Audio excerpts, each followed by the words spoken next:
कांड तहसील परिसर में शनिवार को संपूर्ण समाधान दिवस का आयोजन किया गया। कार्यक्रम की अध्यक्षता जिलाधिकारी डॉक्टर राजेंद्र पेंसिया एवं वरिष्ठ पुलिस अधीक्षक सतपाल अंतिल ने संयुक्त रूप से की। समाधान दिवस में बड़ी संख्या में पहुंचे फरियादियों ने अपनी समस्याएं अधिकारियों के समक्ष रखी।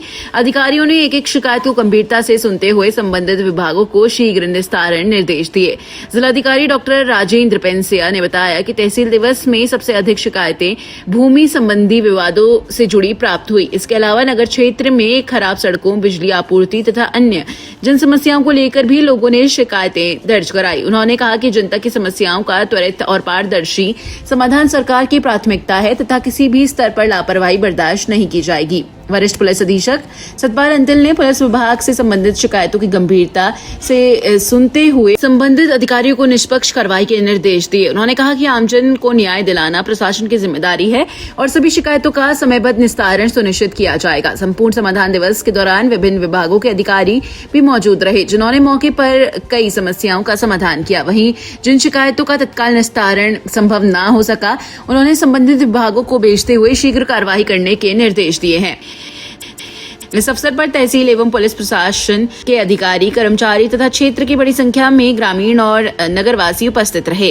आज हमारे नेताजी जो रंधेवा जी हैं, इनके तत्वाधान में खाद की समस्या को लेकर जो किसान परेशान हैं, उसी के लिए आज हाजिर हुए थे और इस बारे में हमारे कृषि अधिकारी से बात हो चुकी है और हमारे नेताजी ने डीएम साहब से बात कर ली।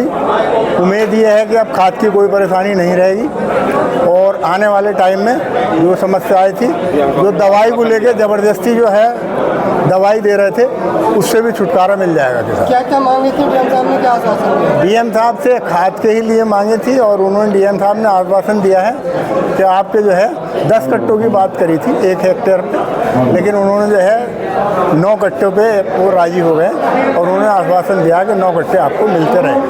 तहसील में धरना हमारा पहला जो मकसद था वो था खाद। हमारे यहाँ गन्ने की फसल है और गन्ने की फसल को जुलाई तक खाद की आवश्यकता है, फिर हम लोगों को आगे जरूरत नहीं है। तो आज हमारा ये बनाया है, किसी जिलाधिकारी और डीएम साहब ने 10 बोरों की बात कर रही है प्रति हेक्टेयर पर और पिछला उसमें नहीं काटा जाएगा जो किसान ने ले लिया। एक तो ये है, चलो धन्यवाद है इनका। और दूसरी बात हमारी बैंकों की है, विशेषकर जो हमारी ग्रामीण बैंकें हैं वो हमसे 5 साल का क्रेडिट कार्ड बनाती हैं और साल में हमसे पैसा जमा कराती है। हमारा कहना है कि भाई ब्याज जमा करके रिन्यूअल करें।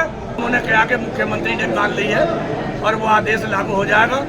हमारा कहना है कि जो वो ड्रेसों के नाम पर और किताबों के नाम पर और दाखिले के नाम पर जो प्राइवेट स्कूल हैं वो लुटाई कर रहे हैं, सब कुछ समान होना चाहिए और सब कोई सी भी दुकान पे से हमारा जो है वो मिलना चाहिए।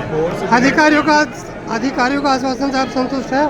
हाँ, अभी तो ऐसा लग रहा है संतुष्ट तो होना पड़ता है और जब कार्रवाई नहीं होगी तो फिर हम अपने समाधान दिवस तहसील कांड मुरादाबाद में आयोजित किया गया, जिसमें कुल 58 शिकायतें आई। माननीय मुख्यमंत्री महोदय के द्वारा प्रत्येक जन सुनवाई, तहसील दिवस या समाधान दिवस और थाना दिवस को अच्छे से सुनने और जितनी भी शिकायतें आए उनका तय समय और गुणवत्तापरक निस्तारण के निर्देश दिए गए हैं।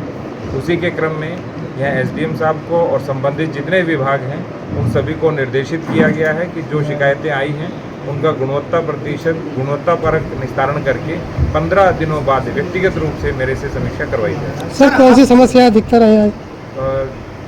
एक विशेष रूप से पैमाइश की समस्या है, दूसरा नगर के अंदर रोड इत्यादि निर्माण की समस्या है, तीसरी हाइड्रल की समस्याएं हैं। इसी तरह की समस्याएं आई हैं और सारी समस्याओं का 100% समाधान सुनिश्चित कराया। सर, आपके आने की खबर से फरियादियों की भीड़ बहुत ज़्यादा हो जाती है।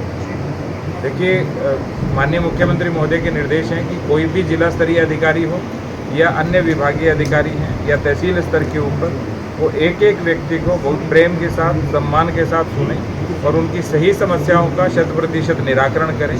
और यदि गलत समस्या है या उनको समस्या समझ नहीं आ रही है तो बिठा करके अच्छे से समस्या का समाधान कराएं और उसको भी समझ आएगा कि ये गलत है, ये हो नहीं सकता और जो सही है वो 100% निराकरण होना चाहिए।